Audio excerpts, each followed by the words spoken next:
시청자 여러분, 저는 개인적으로 10년 전에 우리가 그 벤처 붐이 일었었죠. 그런데 최근 들어와서 벤처 붐이 좀 수그러드는 그런 조짐이 있었습니다. 그래서 그게 참 안타깝게 생각을 하는데, 벤처라는 게 다소의 문제점이 좀 있었죠. 뭐 버블 얘기도 있었고요. 그렇지만 우리나라처럼 대기업 위주로 이렇게 판이 짜져 있는 산업 구조화에서는 그런 창조적인 기업들이 참 필요한 그런 형태입니다. 벤처 활성화를 위해서 저희 프로그램, 그래서 과연 그 벤처 좋은 회사를 한번 좀 찾아서 대기업들 인터뷰를 많이 하니까요. 그래서 그러려고 했는데 마땅한 기업이 없었어요. 근데 이번에 지식경제부에서 큰 돈을 들여가지고 그런 벤처 기업을 발굴해서 우리가 원천 기술이라고 그러죠. 지원 자금을 주는 그런 프로젝트에 선정이 된 그런 기업을 한번 찾아와 봤습니다. 마침 이 기업이 우리 삶에 가장 그 관심 있는 생명공학 쪽이에요. 또 진단 분야이기 때문에 한번 대표님을 모시고 그런 우리 바이오 산업 얘기, 또 지금 이 순간 벤처 산업이 과연 우리 어떻게 진행이 되고 있는지 뭐 그런 얘기를 좀 한번 들어보는 시간을 갖겠습니다. 나노바이오시스의 김성우 박사님이십니다. Going back to the corner where I first saw you. Gonna camp in my sleeping bag, I'm not gonna move. Got some words on cardboard, got your picture in my hand. 선생님 안녕하세요. 네, 안녕하십니까. 아유, 반갑습니다. 네, 반갑습니다.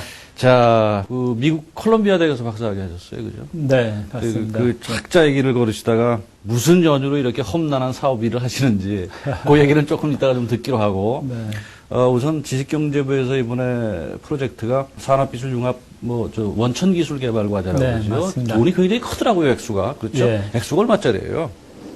한 50억 정도 됩니다. 아우, 예. 그러면 굉장히 큰 프로젝트네요, 그죠? 네, 1년에 17억씩 해서 3년 과제로 큰 프로젝트가 됐습니다. 그러셨구나. 거기서 대기업들을 당당히 따돌리고 선정이 되셨어요. 네. 이번 그 지경부에서 그 프로젝트가 내용이 어떤 건지를 좀 말씀해 주시고요. 그리고 그 나노바이오시스의 기술이죠. 그 선정된 기술 내용이 뭔지 먼저 시청자 여러분께 소개를 좀 해 주시죠. 네. 예, 우선 먼저 이제 저희 기술력이 인정받게 돼서 참으로 그러게요. 기쁘게 생각하고요. 그 지경부에서는 이제 대한민국 그 미래 산업을 이끌어가기 위해서 이제 그 산업 원천 기술이라고 합니다. 그런 우리 오리지널한 그 기술을 이제 개발시키고 또 그 산업을 발전시키기 위해서 이제 기술 지원을 하는데 특히 신성장 동력 산업이라고 예. 국가에서 지정을 하고 한 17개 분야를 이제 꾸준히 지원해 오고 있었습니다.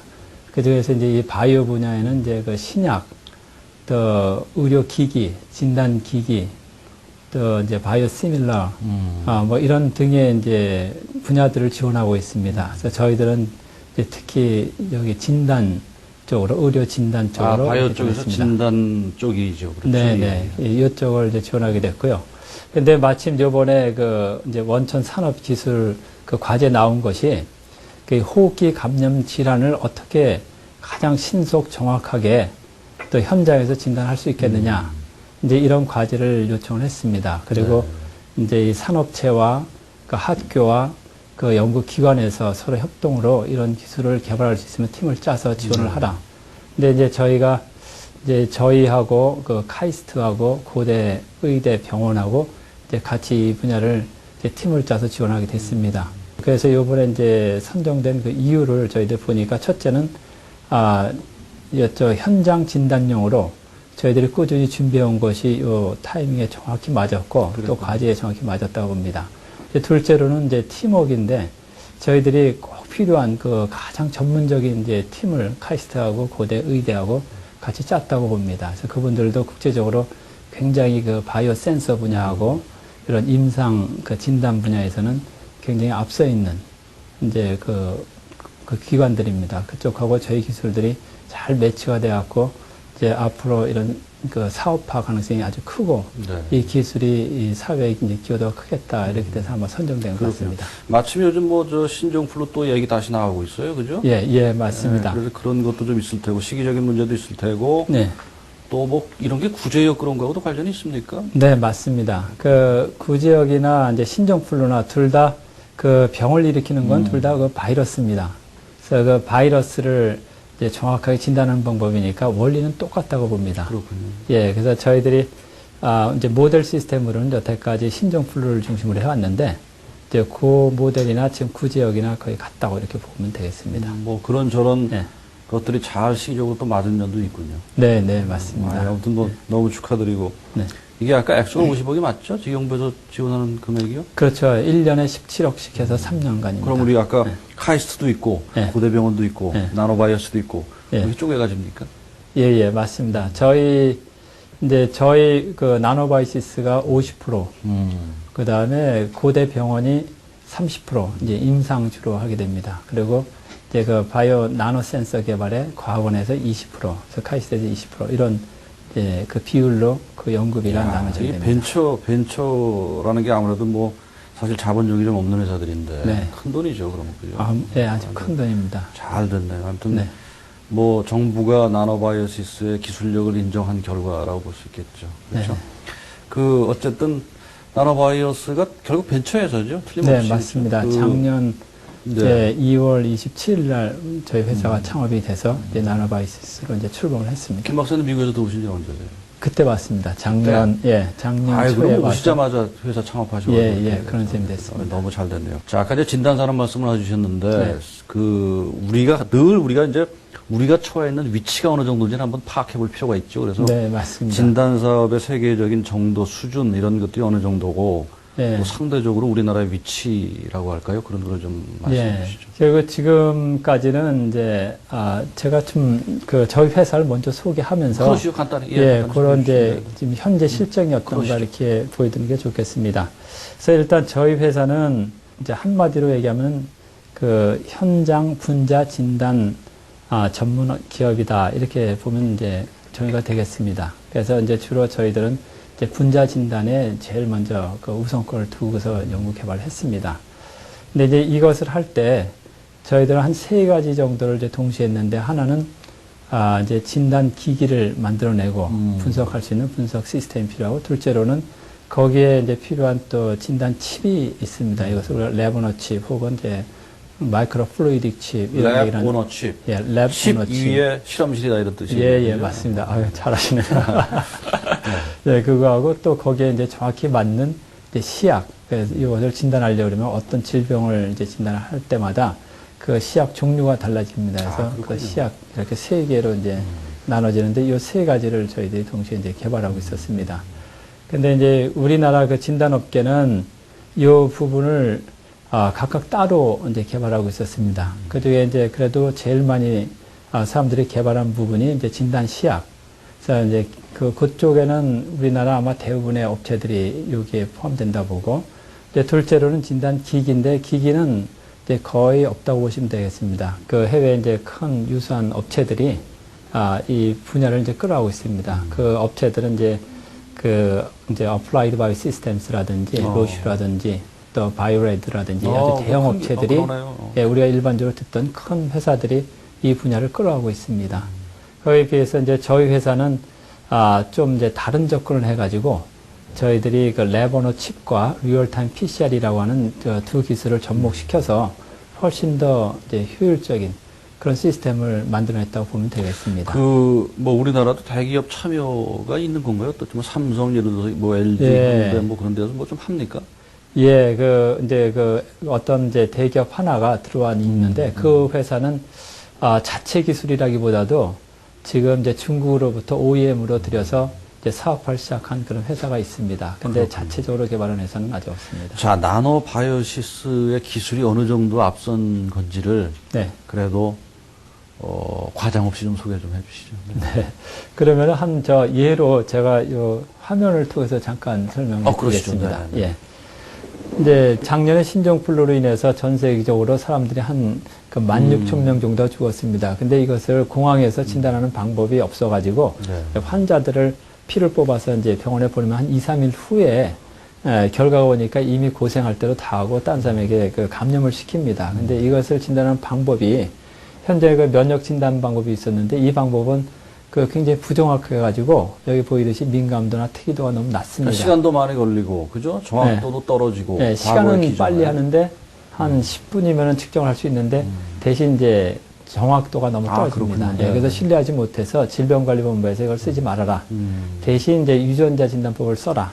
그 방법이 이제 여기 나오는 이제 PCR이라는 기계를 써서 하라 이렇게 되어 있는데 이제 이 기기를 그러니까 로이시 바이오레드 이런 회사에서 만든 기기인데 이거는 이제 전문 기관에서뿐이 못 씁니다. 네. 예, 그래가지고 이 장비가 크고 또 가격도 비싸고 또 전문가가 써야 되고 또 시간도 많이 걸리고 그래서 이제 이것이 그 이제 현장에 쓰기에는 부적합하다 이렇게 봤는데 이제 저희 회사는 이렇게 현장에서 쓸 수 있게끔 이제 핸드폰 사이즈까지 줄일 수 있는가 이게 주안점을 또 기존의 실험실에서만 쓰도록 그 굉장히 불편했던 기기를 그렇죠. 정량화시키고 그렇죠. 단박형화시키고 해서 네. 유저들이 쓸 수 있게끔 네, PCR 개인이 진단, 쓸 수 그렇죠? 있게끔. 예, 그렇게. 예, 그러면서 기능은 상당히 좋아지고. 그렇군요. 네. 예, 그것을 이제.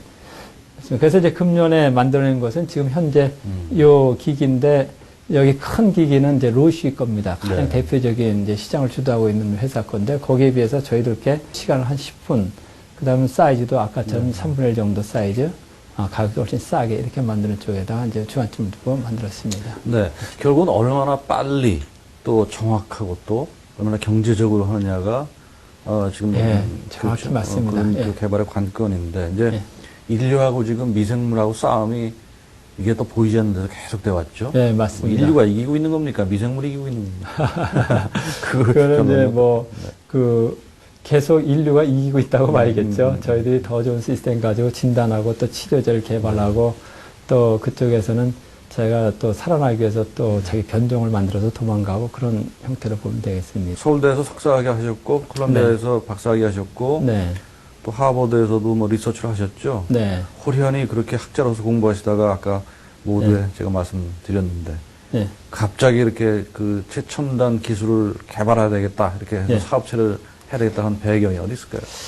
제 배경은 이제 아마 좀 이제 그 하버드에서 제가 이제 연구 교수로 있으면서 이제 그 진단 분야를 이제 서서히 들어오게 됐습니다. 근데 그 중에서 특히 그 신시내티 공과대학의 그 안종혁 박사님이라는 분이 있습니다. 그분이 레버노 칩을 굉장히 주도해 가시는 분인데 이제 그분을 만나면서 저 기술을 이쪽 바이오 쪽에다가 접목을 하면은 참 좋겠다. 그게 아이디어가 되셨구나. 네네. 그렇게 해서 우리가 이제 처음으로 그 아이디어를 같이 공유를 하고 그때 이제 박사과정 학생 하나를 그 논문 이제 주제로 삼고 그 이제 박사학위 논문 쓰면서 또 연구 개발해서 그때 HIV 진을 네. 그 플라스틱 이런 이제 레버노 칩에다가 진짜 증폭시켜서 정량하는 방법을 저희들이 개발했습니다.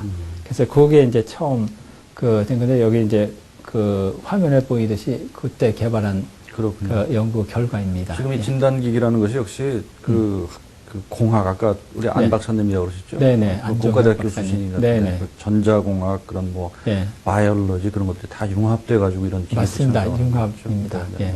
아까 말씀하신 PCR이라는 게 그 유전자 증폭기 얘기하는 거죠? 예. 저도 뭐 그것을 영어로 이제 원어로 하면 이제 그것을 이제 폴리머레이즈 체인 리액션이라고 네, 그러는데 네, 네. 그 이제 간단히 줄여서 우리가 PCR 이렇게 얘기를 합니다.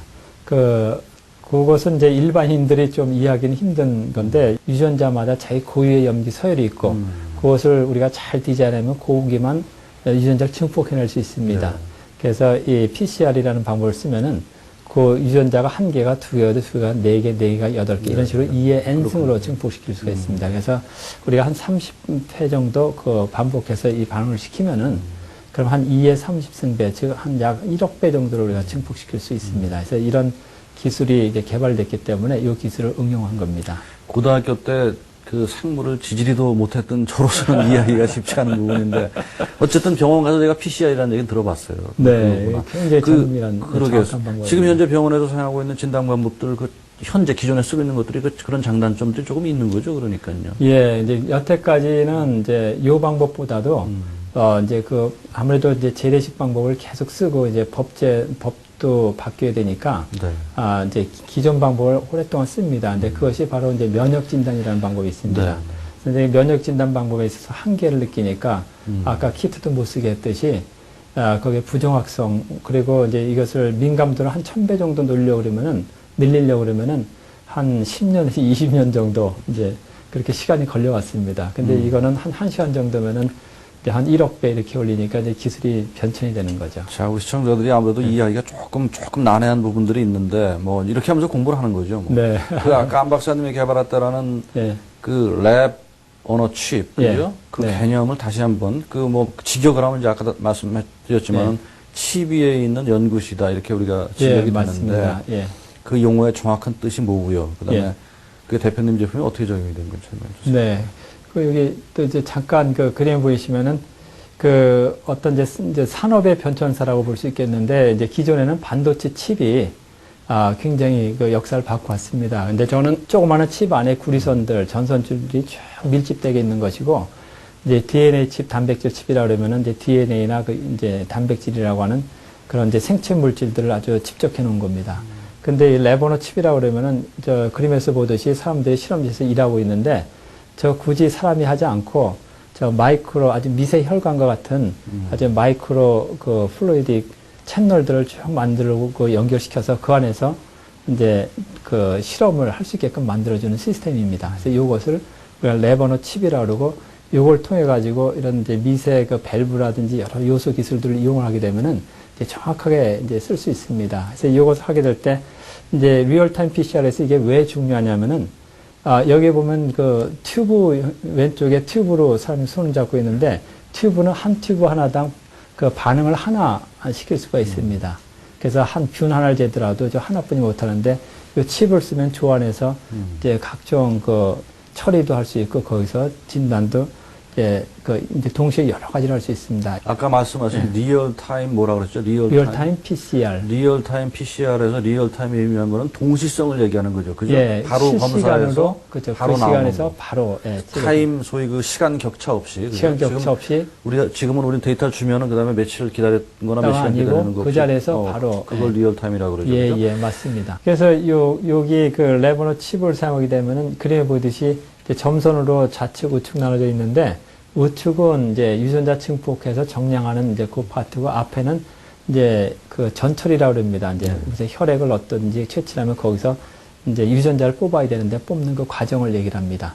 근데 이 뒷부분에 있는 부분들은 우리가 이미 다 개발해 갖고 실용화된 부분이고 이게 이제 저희들이 제일 그 이제 선점해 있는 그 기술입니다. 그리고 요 앞부분에 있는 것도 저희들이 계속 개발하고 있어서 이쪽도 저희들이 리드하고 있습니다. 이것이 합쳐서 네. 우리가 이제 온전한 통합된 이제 레버너 칩이라고 이렇게 볼 수 있겠습니다. 자, 그러면 시청자들 입장에서는 어쨌든 제일 궁금한 게 뭐냐면은 지금까지는 이제 굉장히 사실은 뭐라고 할까 이게 전문적인 설명을 좀 해주셔서 네. 시청자들이 이해하기가 쉽지 않은 부분이 분명히 있었을 텐데 결국 이런 거를 이용해서 우리가 실질 생활에서 어디까지 진단할 수 있는가에 대한 궁금증이 아마 제일 시청자들이 클 거예요. 그죠? 내가 네, 갖고 있는 병을 네. 그러면 그렇게 간편하게 맞습니다. 병원에 가서 오래 안 걸리고 예. 그 진단 영역이라고 할까요? 그 크라이오테리아를 조금 한번 정의를 좀 해주시죠. 네. 이제 저희들의 그 첫 번째 그 이제 우선 순위를 두고 있는 것은 질병입니다. 그리고 질병 모델로서 제일 먼저 한 것이 신종플루를 했습니다. 예. 그리고 지금 또 우리가 결핵도 하고 있습니다. 그 결핵도 우리가 임상 실험을 하고 있고요. 근데 이런 계통은 다 그 바이러스나 박테리아 계통입니다. 그래서 이런 것에 관련된 거는 우리가 거의 다 할 수 있다. 다 진단할 수 있다. 이렇게 보시면 되고 또 이것이 이제 확장되면 그 다음에 이제 그 각종 암들이 있는데 그 암 조직에 있는 그 유전자들을 이제 동일하게 이렇게 빠른 방법으로 이제 정확하게 측정해낼 수가 있습니다. 네. 그렇군요. 네, 그래서 거의 모든 질병 포함한다고 보시면 되겠습니다. 굉장히 그 난치라고 할까요? 예, 어려운 암들은 이제 앞으로 과제로 다 우리가 남겨놓는 거죠. 가능성이 다 있는 겁니까? 또? 네, 충분히 가능성이 있습니다. 그렇군요. 네. 그게 정말 이렇게 실현화가 돼서 일반 유저들이 우리가 뭐 스마트폰 쓰듯이 그냥 칩 하나로 이렇게 자기 시료, 자기 가령 뭐 혈액이라든가 타액 같은 걸 놓고서 나온다면은 그건 혁명이죠. 예. 그리고 가장 절박한 문제이기도 하고요. 네, 맞습니다. 저처럼 이렇게 게을러서 병원 가기 싫어하는 사람들이 그거 나오면은 뭐 당장 저부터 그렇죠. 예, 그것이 이제 결국 그 유헬스케어 시스템으로 이어지는 거죠. 예. 자, 이제 우리 좀 어려운 얘기를 많이 했는데 조금 시장 얘기를 조금 한번 해보기로 하죠. 네. 아무래도 벤처를 하시다 보면은 지금까지 뭐 정부에서 이번에 물론 지원은 받았지만은 그 창업 당시부터 지금까지 돈 문제 때문에 고생을 안 하셨을 리가 틀림없이 없을 거예요. 그죠? 맞습니다. 모든 벤처들이 갖고 있는 고민이기도 하고요. 예. 아마 어려워서 그냥 회사 때려칠 싶은 생각도 들으셨을 테고. 그 어려운 상황 조금 말씀해 주시고 그다음에 지금 그래서 어떻게 그 펀딩은 뭐 잘 또 네. 정부 지원이 이전에 좀 됐습니까? 그 상황을 네. 좀 말씀해 주시죠. 이제 저희가 돌아보니까 제가 이제 그 창업 후 한 1년이 지났을 때가 가장 이제 힘든 시기였던 것 같습니다. 그래서 창업할 때는 이제 아마 이 기술 개발도 손쉽게 될 것 같고 또 이런 환경들도 이렇게 하면 잘 되겠다 이런 생각을 세상물적으로는 했는데. 합자가. 네, 맞습니다. 예. 네네네. 정확히 이제 모든 게 다 어떤 생각한 대로 잘 될 줄 알았는데 가보니까 이제 여러 가지로 뜻대로 안 되고 있었고 그 중에 이제 제일 어려웠던 것이 이 돈이었습니다. 그래서 이 회사 자금이 이게 말 다 떨어지는 시점이 되면은 그 또 제 투자를 받아서 이 회사를 운영을 해야 되는데 이제 그걸 생각하면 이제 가끔씩 제가 어떤 살얼음이를 걷는 그런 기분도 들고 잠 못 자셨죠? 예, 그냥 뭐 칼날 위에 서 있는 듯한 그런 기분도 들 때가 있었습니다. 근데 이제 그것을 하면서도 이제 그러니까 제일 먼저 해야 될 게 내 기술을 이 시간 내에 그 완료를 해야겠다. 개발 완료를 해야겠다. 이게 이제 첫 번째.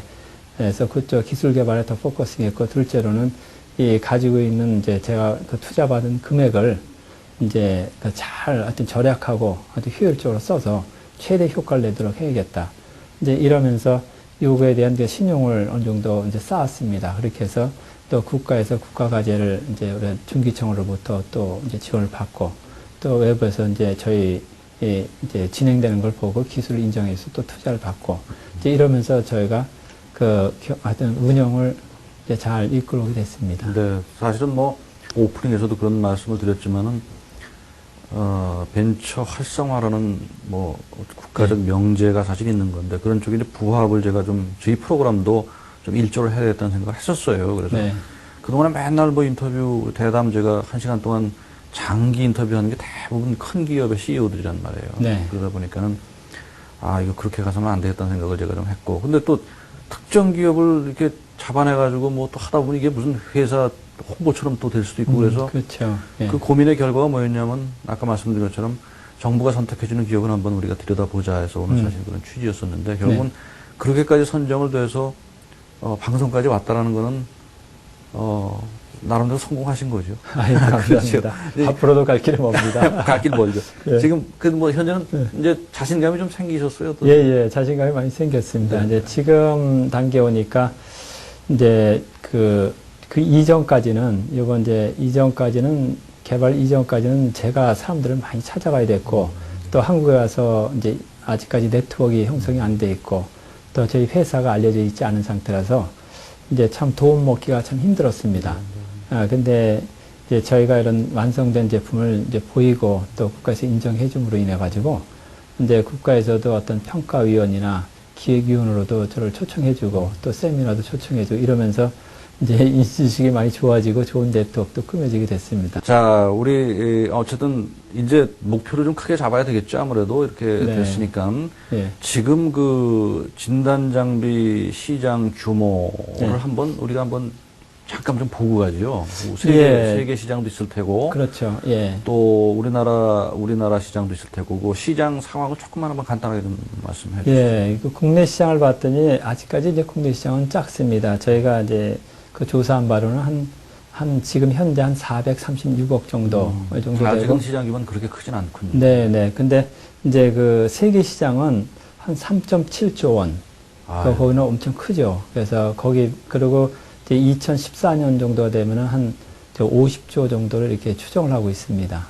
그래서 이제 그 안에서 이제 저희들이 그 세계를 향해서 나가야지 된다고 이렇게 보고 있습니다. 예. 박사님 강소기업이라는 말씀 당연히 들어보셨죠? 네. 그렇죠? 진짜 제가 보기에는 강소기업 물론 삼성, LG 너무나 잘하고 또 우리 수출에 거의 상당 부분을 대기업들이 하고 있지만은 예.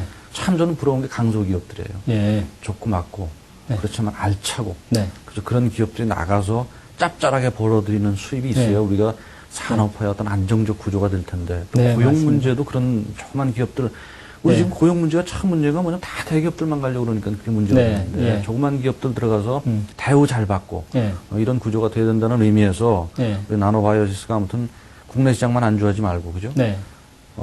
정말 기술을 제대로 된 좋은 기술이라면은 있으라 그래도 외국에서 오파가 들어올 테고 네, 해외로 잘 좀 뻗어나갔으면 좋겠네요. 네. 아무튼 엄청난 시장이 지금 아까 3조가 넘는 시장이 네. 지금 눈앞에 있는데 네. 자, 저 돈을 끌고 와야 될 텐데 우리 나노바이오스가 잘 하면은 어느 정도까지 마켓 네. 전망 같은 거 좀 한번 해주세요. 자신감이 있으면은 뭐. 예. 네. 이제 일단은 이제 요 현장 진단 분야로 들어가려면은 이제 그 한 세 가지 이제 필요 요건이 있습니다. 그래서 필요 요건은 이제 첫째는 그 휴대 장비가 이게 휴대용이 돼야 됩니다. 그래서 이제 굉장히 소형화 간편해야 되죠. 예. 간편해야 되죠. 그 이제 간편하고 휴대할 수 있어야 돼요. 둘째로는 이것을 이제 구매자가 이제 싼 값에 살 수 있게끔 굉장히 경제적인 그 가격이 있어야 돼요. 셋째로는 이것이 성능이 이런 대형 장비처럼 아주 신속하고 정확히 됩니다. 당연히 그래야 되겠죠. 예, 그래서 이 세 가지 요건을 맞춰야 되는데 저희들이 이제 지금 이제 초기 제품이라서 여기를 완전 100%는 만족 못하지만 그래도 거의 근접해 와 있습니다. 저희들이 시간도 굉장히 빨리 하고 그 다음에 사이즈도 포터블 사이즈로 지금 현재 와 있고 그 다음에 가격도 타사에 비해서 월등히 낮은 가격으로 저희들이 생산할 수 있습니다. 그래서 이 분야에서 이제 가장 큰 국제 전시회가 있는데 독일의 메디카라는 것이 있습니다. 거기 나가서 이제 저희 회사를 소개를 했더니 저희 회사 제품에 대해서 굉장히 좋은 반응을 보이고 저희와 이제 협력 관계나 공동 개발 혹은 저희 회사 제품을 자기들이 이제 구매하고 싶은 그런 의사들을 이제 여러 개를 이제 저희들 얻게 됐습니다. 그래서 그들과 협력하고 있고 또 이제 런던에 가서도 이제 좋은 반응을 보였고 또 미국에서도 이제 비슷한 협의가 지금 이루어지고 있습니다. 그래서 제가 볼 때는 국제적으로 충분히 경쟁력이 있다 이렇게 보고 있고 물론 이제 저희 제품에 대해서 다른 이제 타사들이 우후죽순격으로 막 이 분야에 뛰어들 걸로 보고 있습니다. 그렇지만 이 분야에서 일단 리딩하고 있기 때문에 저희들이 이 시장을 선점할 것은 이제 저희들이 분명하다 보고 있고 그 중에서 이제 단 2%만 우리가 시장을 갖는다 그래도 지금 이제 현재 시장 규모로 보면은 한 내년에 한 800억 정도는 충분히 이제 매출이 가능하고 2014년 정도 되면 한 1조 정도 매출이 가능하다 이렇게 보고 있습니다. 저희들이 이게 벤처 기업을 이렇게 선정하면서 사실은 했던 고민이 뭐냐면은 이제 아까도 제가 모두에 그런 말씀드렸지만 벤처가 참 우리가 지향하고자 하는 창조적 기업이면 틀림없으나 사실 헛방이 많은 회사들도 굉장히 많았어요.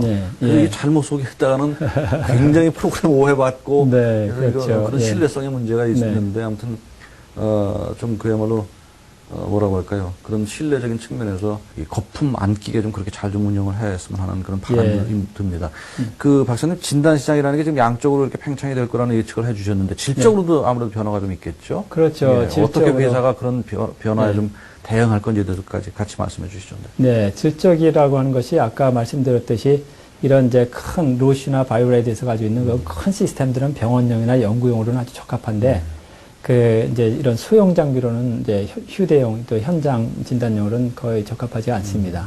근데 그 기능을 다 포함한다는 건 질적으로 굉장히 이제 향상된 형태라고 이렇게 보고 있고 이것을 저희들이 이제 처음으로 레버너 칩과 리얼타임 PC라고 하는 이 두 이제 아주 앞선 기술을 잘 접목시켜서 아주 좋은 아주 효율적인 시스템으로 만들어냈다. 이것이 굉장히 저희가 볼 때는 좋은 퀄리티 이제 질적인 향상으로 이렇게 보고 있습니다. 그래서 이런 것이 이제 거기 하나가 앞으로 이제 핸드폰 사이즈로 나오게 되면은 그 다음 이제 탑재될 것이 거기에 무선 통신이 이제 탑재됩니다. 그것이 바로 우리가 얘기하는 유헬스케어 시스템이 됩니다. 아마 그렇게 되면은 이제 아까 이제 국장님께서 말씀하셨던 이제 각 가정에서나 혹은 개인들이 자기 이제 필요한 국가에서 허용한다면은 허용한 범위 내에서 진단을 할 수 있는 그런 시대가 오겠죠. 지금 말씀하신 소위 U 헬스케어라는 거. 우리 시청자 여러분께 또 어려운 말 하나 써야 되는데 유비쿼터스죠, 그죠? 유비쿼터스 헬스케어인데 우선 개념이 뭔지를 조금 좀 설명을 해주시고요. 그렇게 유비쿼터스 헬스케어가 되면은 정말 개인들이 뭐 대장암도 그렇고 뭐 무슨 췌장암도 그렇고 우리 많이 쓰는 뭐 위암도 그렇고 그런 거를 집에서 정말 진단할 수 있는 그런 미래상을 조금 말씀해 주시죠. 네. 요거는 제가 그림을 또 몇 개, 한 두 개 정도 보여드리겠습니다. 이제 지금 병원 시스템이 그 환자가 발생하면 꼭 그 뭐 어떻게 하든지 병원을 가야 되고 접수를 하고 진료를 받고 검사를 받는데 또 시간 걸리고 결과를 기다려야 되고 하는 이제 복잡한 이제 시간을 이제 많이 갖게 됩니다. 그래서 사람들이 이제 의사도 이제 참 불편해하고 이제 개인들도 굉장히 불편한 시스템입니다. 그런데 만일 이제 그 어떤 환자가 발생해서 그 응급으로 앰뷸런스가 이제 가갖고 그 현장에서 환자를 병원까지 실어와서 입원시키기보다도 그 자리에서 바로 측정을 해가지고 이것을 무선으로 띄우면 의사가 이것을 보고 지금 당장 그 주사를 놔줘라, 약을 먹여라, 어떤 처방을 하라 이런 지시를 해주면 그 자리에서 바로 처방을 해줄 수가 있습니다. 또 집에서도 갑자기 어떤 응급 환자가 생겼을 때 이제 비슷하게 될 거고 저는 공항이나 항만 같은 데서도 이제 검역 없이 비슷한 케이스가 될 것 같습니다. 그래서 이렇게 할 때 가장 문제가 됐던 것, 지금 못하고 있었던 이유는 저 측정이라고 표시되어 있는 그 단말기입니다. 그것이 단말기라고 하는 거는 이제 지금 혈당계라든지 혈압계라든지 이 간단한 혈지방, 그 체지방 측정계라든지 이런 거는 간단하기 때문에 이미 이제 상용화되어 있는데 진짜 질병을 측정할 수 있을 정도의 저런 그 휴대용이 없습니다. 그런 면에 있어서 이제 저희 같은 이런 기기를 만들어주면은 요게 이제 접속이 돼가지고 이제 그 유헬스 이제 그 케어 시스템이라고 하는 그 중요한 그 컴포넌트로 이제 작용하게 됩니다. 이것이 바로 이제 무선으로 이제 가정이나 어디서든지 자기가 진단하고 그것을 이제 그 치료를 받든지 하여튼 진료를 받을 수 있는 그런 시스템이 되겠습니다. 이렇게 정말 집에서 그냥 간단한 기기로 자기가 암 체크까지 할 수 있는 시기가 대충 얼마나 더 시간이 가면 될까요? 제가 볼 때는 이렇게 이제 활성화되기까지는 뭐 그렇게 멀지 않을 걸로 보고 있습니다. 제가 볼 때는 제일 늦어지는 것이 아마도 어떤 그 측정기 그 개발이 이제 늦어지기 때문이고, 근데 저것이 빨라진다면 그 속도에 이제 줄어들 것 같습니다. 왜냐하면 이미 우리는 핸드폰이나 뭐 아이폰 같은 거 쓰면서 벌써 이 무선망 시대에 지금 살고 있습니다. 단지 저게 접속할 수 있는 이제 수용화된 그런 질병 진단 시스템이 있느냐, 그것이 문제인 것 같습니다. 그런데 그것을 법제화시키고, 예. 우리가 그 어려운 말은 디지털 격차라고 하죠. 이렇게 예. 그런 저는 기기를 한번 저런 걸 좀 만들어내시면서 정말 사실은 저도 스마트폰 갖고 있지만 아직도 너무나 그 원시적으로 쓰고 있어요. 잘 너무 복잡해서. 그렇죠. 예. 이런 기기들도 이렇게 개발이 되면서 저는 그 부분이 아까 우리가 예. 뭡니까 경제적이어야 되고 그다음에 예. 정확해야 되고 네. 또 또 그다음에 휴대 간편해야 휴대 되고. 간편해야 되죠. 예. 휴대 간편한 것 플러스 좀 이용이 좀 이런 뭐가 그렇죠. 좀 되면 사용하기 좀 편해야 했으면 됩니다. 좋겠어요. 예, 맞습니다. 너무 복잡하면은 뭐 예. 그거 공부하다가 병 생길 것 같아요. 그러니까 여기서도 궁극적으로는 이제 저희가 뭐 신종플루나 이런 것들은 이제 침을 묻히면은 이제 그 자리에서 바로 한 10분 만에 이제 그 결과를 볼 수 있는 이제 이런 것이 될 거고, 이제 피는 피 한 방울만 거기다 딱 떨어뜨리면은 결과를 이제 바로 볼 수 있는 이런 이제 시대가 도래할 거라고 우리가 봅니다. 자연과학에서 물리학 같은 데서 가령 공식 같은 것이 그 아주 위대한 공식이 되려면 심플하잖아요. 예, 맞습니다. 심플하고 거기다 적용하면 예, 다 적용이 예. 되지만 공식 기준에 심플한 예, 것처럼 예. 기기도 아무튼 지금 스마트폰도 제가 보기에는 그런 면에서는 갈 길이 좀 먼 것 같아요. 너무나 아직은 어플리케이션도 그렇고 예. 일반인들이 어세스하기에는 복잡한 기능들이 너무 많아. 그냥 그렇죠. 쉽게 예. 그냥 어떻게 좀 할 수 있는 예, 방법들을 그렇게 진화를 좀 시켜야 예. 될 텐데. 그렇죠. 그렇죠? 예, 그래서 이것처럼 뭐 결국 이제 그 컴퓨터진하고 비슷한 것 같습니다. 컴퓨터도 처음에는 저희들이 286, 386, 486 이렇게 막 나올 때 586 나오는데 그때마다 굉장히 우리가 하여튼 그 귀하게 여기면서 잘 이제 썼지 않습니까? 근데 이 기기도 지금 나와 있는 기기가 동일하게 지금 이제 그 아까 로시나 이런 바이오레드 같은 회사에서 만든 기기가 지금 한 386 세대라고 그러면은 이제 저희는 이제 저희 같은 기기가 지금 한 뭐 586 정도 되지 않을까 이렇게 저 보고 있습니다. 그게 이게 쉽게 와닿는 비유네요. 그러니까 네. 과거에 우리 PC 쓸 적에 예. 뭐 XT에서 286, 386으로 예, 갔다가 그렇죠. 그렇죠? 그런 예. 진화 과정을 거쳤을 적에는 예. 286이 예. 시대가 가면은 다 대체가 386으로 되고 또 386이 그렇죠. 또 펑션이 더 예. 업그레이드가 되면은 다 이게 예. 3열이 되고 486으로 업그레이드가 예. 되고 하는 것처럼 지금 예. 박사님 이 기기가 예, 계속 기존에 있었던 진보될 그런 걸로 봅니다. 큰 모델들을 우리가 286, 386이라고 하면은 예. 486, 586의 다 개념으로 보면 된다. 대체시키고, 예. 그런데 걱정이 뭐냐면은 예. 지금 이렇게 신기술을 개발했는데 또 어딘가에서 큰 기업에서 카피해가지고 그 지금 예. 나노 바이오시스보다 더 예, 좋은 기술을 또 개발할지도 어떻게 모르죠. 근데 그런 문제 때, 근데 이제 아직까지 이미 여기에 대한 것은 제가 이 분야 들어온 게 벌써 한 5년 됐습니다. 근데 한 5년 전에도 이미 이거 대기업들이나 많은 기업들이 자기들이 이미 이것을 다 만들었다. 이제 곧 이제 출시한다. 이런 얘기들을 많이 했습니다. 근데 이제 실제 들어가 보면은 거기에 그 많은 요소 기술들이 있는데 그 기술들 하나하나 풀 때 시간이 걸립니다. 그래서 저희가 볼 때는 이제 저희가 지금 여기까지 온 시간도 아마 뭐 그 많은 이제 그 시행착오들이 있었는데 이 사람들도 그걸 겪을 걸로 봅니다. 그 사이에 저희들은 더 빠른 속도로 어쨌든 선점에 아주 합니다. 단순하게 보면은, 늘 단순하게 보면은 제가 갖고 있는 강박관념이 뭐냐면은, 네.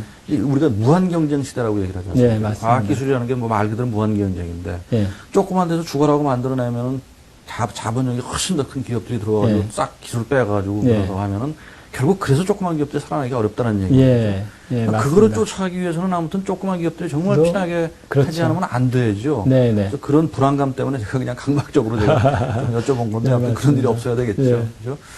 자, 우리가, 아무튼 지금까지 진단사업, 뭐 의료 분야, 바이올로지 쪽 얘기를 계속 그 생체공학 쪽 얘기를 많이 했는데, 의료 분야 이외에 혹시 다른 기술을 이렇게 활용할 생각은 없으신가요? 어떠신가요? 예, 있습니다. 이제 이것은 저희들이 볼 때는 이제 이것을 기반 기술이라고 얘기할 수 있겠습니다. 그래서 이제 저희들은 이제 가장 중요한 타겟은 의료 쪽에 질병 진단을 했지만, 이제 실질적으로는 이런 일반 이제 연구소나 이제 실험실에서 쓰는 것들도 학교나 이런 데서 그 연구를 다 할 수 있습니다. 생화학이라든지 생리학이라든지 이런 모든 것을 이제 이 기계를 쓰면 훨씬 간편하고 간단하게 빠르게 실험할 수 있겠고, 둘째로는 이제 우리가 그 매년 그 여름 되면 식중독 사고 일어나고 하는데 이 식품 문제들이 이제 많이 됩니다. 근데 그런 것들도 이제 식품에 있는 패소젠들, 그런 이제 질병 세균들을 우리가 빨리 진단해낼 수 있고, 지금 또 우리 동물 같은 경우 이 가축한테 지금 구제역이라든지 조리독감 되면은 이런 들 막 폐사시키고 그러는데, 이제 이런 것들도 현장에서 바로바로 이제 측정을 하면은 이제 병 걸린 애들은 빨리 이제 격리시킬 수 있고, 그래서 많은 이제 손실을 줄일 수가 있습니다. 또 이제 환경 쪽도 마찬가지고, 또 우리가 이제 화생방전에서 보면은 그 사스 같은 이제 생물학적 세균 이런 것들도 분사용으로 이제 쓸 수 있는 게 되겠습니다. 그래서 이거 다용도로 네. 쓸 수 있는 이제 그 기반 기술로 이렇게 보시면 되겠습니다. 자, 어쨌든, 아무튼 경제, 사회적 파급 효과가 꽤 크네요, 정말로. 근데 저는 박사님 정말, 물론 개인적인 생각인데, 우리나라가 지금 전자 쪽에서 뭐, 특히 IT 쪽에서는 굉장히 경쟁력을 갖고 있죠. 그렇죠. 예. 근데 저는 개인적으로 정말 중요하고 사람들한테 관심 가는 분야를 생명공학 쪽을 좀 두고 싶어요. 바이오 쪽을. 이게 왜냐면, 다른 이유 없어요. 우리 목숨, 우리 삶의 질에 바로 이게 가장 맞습니다. 아주 뭐라고 처절하고 치열한 부분이죠.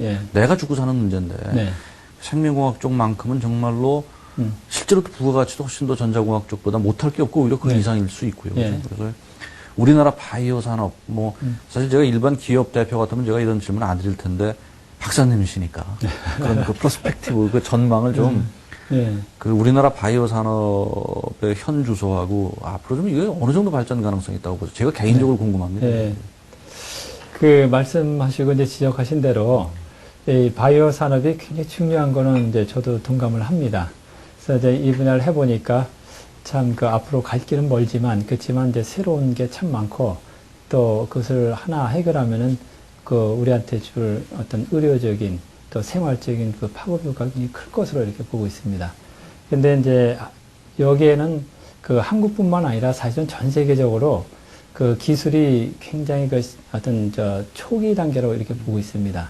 그래서 이제 국내도 지금 이제 오히려 여기 이제 태동기에 속한다고 하지만 여기 인력을 잘 확보하고 국가에서 이제 지원을 좀 인내심을 갖고 좀 해주고, 또 인재를 잘 양성하고 인프라를 잘 구축하면은 충분히 경쟁력이 있는 것 같습니다. 근데 이 산업 쪽에 와서 보니까 이것이 어떤 이런 IT 산업이라든지 또 어떤 MEMS라든지 또 이런 그 나노텍이라든지 이런 그 산업들이 한국에 굉장히 강합니다. 그래서 이 산업들을 여기에 잘 접목시켜서 하면은 이 바이오 산업이 굉장히 빨리 성장할 수 있을 거라고 봅니다. 그래서 저도 사실은 이렇게 좀 빨리 올 수 있었던 것을 융합적으로 했기 때문에 저희가 이렇게 좀 빨리 올 수 있었던 것 같습니다. 그래서 이 한국에 가지고 있는 그 좋은 그 IT 산업을 잘 접목시키는 것이 굉장히 중요할 것으로 보고 지금 있습니다. 미국에서 오신 지 뭐 불과 몇 년 안 되셨는데, 네. 미국에서 보시다가 우리나라에서 보니까, 예.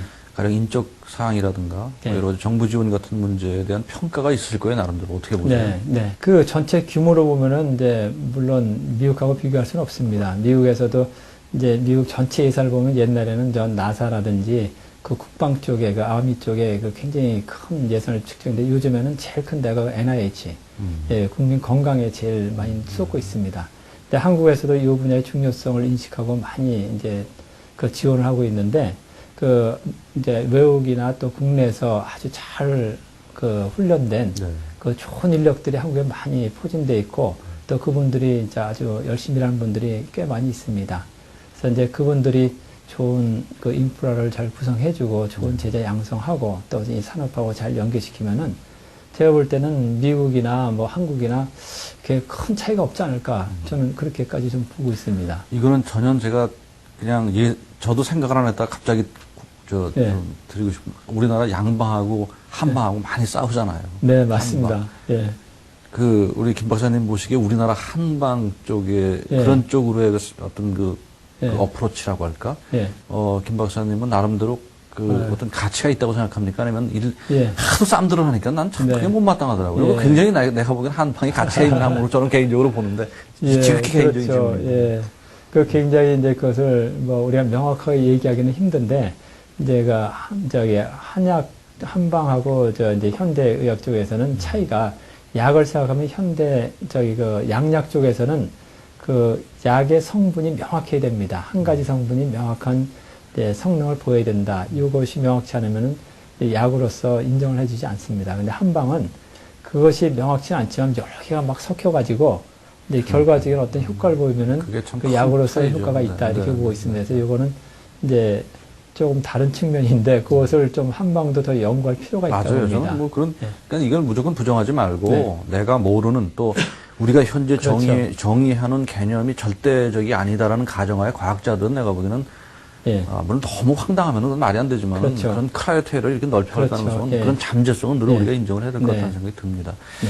자, 우리가 아까 이제 벤처 시간이 다 됐어요. 그래서 박사님, 이제는 뭐 우리가 회사 얘기보다는 좀 이렇게 네. 거시적으로 벤처 활성화 문제 다시 한 번만 우리 좀 맺은 말로 조금 좀 네. 여쭙고 싶은 게 언제 들어와서 기업을 네. 어쨌든 벤처 회사를 열고 하다 보니까는 나름대로 느끼는 게 네. 뭐 작은 문제도 그렇지만은 네. 가령 뭐 문턱이 높다든가 뭐 정부 네. 규제가 많다든가 여러 가지 문제점이 있었을 거란 네. 말이에요. 예, 그런 맞습니다. 면에서 야, 이거 정말 벤처 한 1년만 하다 보니까는 이거 못해 먹겠다는 생각도 하셨을 테고, 잘 모르나. 네. 그런 부분에서 조금 사회나 정부나, 예. 뭐 드리고 싶은 말씀도 좀 있을 거고, 또 네. 후배들 중에서 벤처를 새로 설립하려고 하는 사람도 있을 거고, 네, 뭐 그런 걸 맞습니다. 포괄해서 한번 좀 말씀을 좀 해주시죠. 예. 이제 제가 볼 때는 우선 첫째, 이제 그 자금 문제가 자금 운용을 어떻게 할 것이냐, 이게 제일 중요한 건데, 그걸 하기 위해서는 이제 양쪽 다 사실 책임이 있다고 봅니다. 국가에서도 지원해 줘야 되고, 또 투자기관에서 지원해 줘야 되지만, 또 이제 그 벤처 이제 창업자 입장에서도 이 기술이 산업성이 있을 정도로 명확한가, 이것을 이제 확인하는 과정이 이제 중요하다고 봅니다. 그래서 이 세 가지가 잘 맞아 떨어지면 되는데, 이전에 그 실패 사례들을 보니까 기술 확인이 이제 정확히 안 됐었고, 또 그 다음에 자금 투자를 하려고 하다 보니까 그 기술에 대해서 이제 평가하는 사람이 명확히 그것을 모릅니다. 그래서 전문가가 좀 전문적인 분석을 해서 투자 가치가 있는가 보고, 또 셋째로는 이제 투자 가치가 있어도 사람들이 안전하게 투자하려고, 이 벤처 회사에는 이제 매출이 일어나서 안전한 궤도에 오르면 그때 가서 투자를 하겠다. 이런 이제 생각을 많이 하고 있는 것 같습니다. 그래서 그것을 못할 때는 이제 국가에서 이제 평가를 해서 국가에서 그때까지 좀 지원해 줄 수 있는 정책적인 그 제도가 마련되면은 이 벤처 회사가 잘 활성화되지 않을까 이렇게 보고 있습니다. 후배들이 미국에서 공부했던 후배들이 김 박사님처럼 오셔서 회사 차리겠다 그러면 찬성하실 거예요, 반대하실 거예요? 아, 예, 전 찬성합니다. 아주 좋은 네, 희망적인 얘기네요. 예, 저는 이제 특히 한국이 많은 인프라가 잘 구성되어 있다고 보고요. 그다음 국가에서도 지원을 잘해주는 편입니다. 참 잘해주고 있고, 그다음에 50억 받으셨다고 그냥 갑자기 안 하던 말씀 하시는 건 생각하는 그건 아닙니다. 아니시죠? 네, 아닙니다. 그건. 믿겠습니다. 네. 예. 그건 아니고, 그 다음에 이 창업을 해보니까 학교에서는 이제 사실 학교하고 저는 이제 그걸 느꼈습니다. 학교하고 이 회사하고 거의 동등하다 느꼈습니다. 학교에서는 자기가 만드는 연구에서 프로덕트를 만들어내갖고 이것으로 이제 논문이라는 걸 내고 논문 가지고 이제 국가에서 연구를 또 받고 요거 갖고 다시 재생산하면서 여기에 자기 연구원들을 고용을 하고 그리고 이 조그마한 이제 회사가 운영되는 형태인데 이제 이 회사는 내가 직접 제품을 만들어서 이게 사회에다가 주면 사회에서 이것을 팔아가지고 돈이라는 것으로 들어오고 그 돈 갖고 다시 재생산해서 이것을 이제 회사를 키워나가는데 여기에 이제 직원을 이제 계속 고용을 해서 회사를 키워나가는 겁니다. 그래서 보니까 큰 틀에서는 이제 비슷한 구조인 것 같고 또 회사는 아주 좀 경쟁력이 심하니까 좀 다이나믹한 게 더 심하고 네. 한번 도전해보는 네. 그렇지만 이제 거기서 주는 보상은 또 아주 명확하게 네. 또 주는 그런 시스템인 것 같습니다. 그래서 해볼 만한 아이고, 어쨌든 가치 있는 것이라고 봅니다. 박사님께서 오셔서 한 1년 넘게 우리나라에서 벤처 사업을 하시면서 지금 느끼시는 어떤 정서가, 굉장히 희망적으로 들린다라는 게 굉장히 좋네요. 네. 해보니까 못해먹겠다는 얘기 나오면은 정말 그건 우리 맥이 네, 빠지죠. 진짜 젊은 사람들이 많이 해볼, 네. 진짜 좋은 해봐야 얘기입니다. 된다고 봅니다. 상장기에 갖고 계세요? 네네. 물론이죠. 제가 지켜보다가 회사가 과연 박사님 말한 것처럼 잘 되는지 지켜보다가 예. 제가 어느 순간 상장이 되면은 네. 제가 좀 주식을 사고 네, 희망이 없다고 감사합니다. 그렇게 하겠습니다. 저희들이 꼭 상장시키도록 최선을 네, 다하겠습니다. 하여튼 오늘 말씀 너무 고맙고요. 중간중간 우리 시청자 여러분들 조금 이해하기 어려운 부분도 아마 있었을 겁니다. 그렇지만 전체적으로 봐서 우리가 이렇게 희망적인 얘기를 할 수 있다는 게 참 좋으네요. 박사님 어쨌든 아까도 말씀드렸지만 제 개인적으로도 이제 저도 1, 20년 가면은 노년기에 접어들 텐데 그때 병 때문에 고생 참 많이 할 것 같다는 생각이 들어요. 네. 몸도 약하고 그래서 그때 좀 편하게 좀 진단할 수 있는 기기를 좀 꼭 개발을 해 주시고 또 우리 벤처라는 것이 잘 돼야 우리 젊은 사람들이 그렇죠? 네, 맞습니다. 창조적인 어떤 그런 마인드를 갖고 기업들을 만들어내서 아마 우리가 벤처가 잘 돼서 무슨 이런 강소 기업들이 생긴다면 우리나라 산업 구조는 정말 선진국 선진국에서도 앞서가는 선진국이 될 거라고 저는 틀림없이 그런 기대감을 가져봅니다. 오늘 오랜 시간 너무 말씀 재밌게 잘 들었습니다. 또 이렇게 귀한 시간이 있어서 너무 감사합니다. 고맙습니다. 네, 고맙습니다.